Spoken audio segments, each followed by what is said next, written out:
ভরা বাজারে পকেট থেকে মোবাইল ফোন ছিনতাইয়ের প্রচেষ্টা, হাতে নাতে ধরা পড়ল চোর। নদিয়া শান্তিপুর রেলবাজার এলাকার ঘটনা। জানা যায় এক ব্যক্তি বাজার করছিল, সেই সময় মোবাইল ফোনটি তার পকেটেই ছিল, কিন্তু চোর সুযোগ সন্ধান বুঝে পকেট থেকে মোবাইল ফোনটি ছিনিয়ে নেওয়ার চেষ্টা করে। সাথে সাথেই চোরকে ধরে ফেলে বাজারে থাকা অন্যান্য মানুষ। এরপর খবর দেয় পুলিশকে, ঘটনাস্থলে পৌঁছায় পুলিশ। মাধব দেবনাথের রিপোর্ট।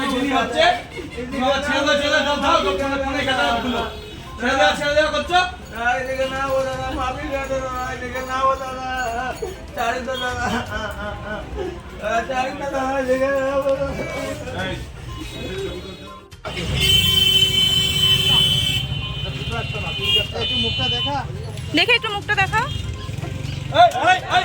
গায়ে হাত দেবেন না, গায়ে হাত দেবেন না। না না, গায়ে হাত দিতে বারণ করেছে। না না না না, অফিসার আসছে, উনি গায়ে হাত দিতে বারণ করেছে।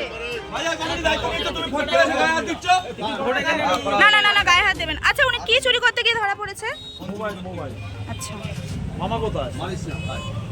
না না, অফিসার আসছে তো বললো কিছু বলতে না, কিছু বলতে না। অফিসার আসছে। এখান থেকে কিন্তু পালানোর চেষ্টা করবি না। দাদা মারলো, আমি দেখে ভাগি গেল। দাদা বাইকে পালিয়েছে, দাদা মারলো আমাকে বাড়ি থেকে। আমার মোবাইল নিয়ে গেছে বা কেন আগে কমপ্লেন দেবেন। থানা কমপ্লেন দিয়েছি, এখন যদি ওরা থানায় যায় কাল তো বেরোবে, থানা পাঠিয়ে কিন্তু সব বেরিয়ে যাবে। দেখুন মোটা করে পেছনে আছে, ওইটাই মেন এটার থেকে। আপনারা দেখছেন সংবাদ শিরোনাম।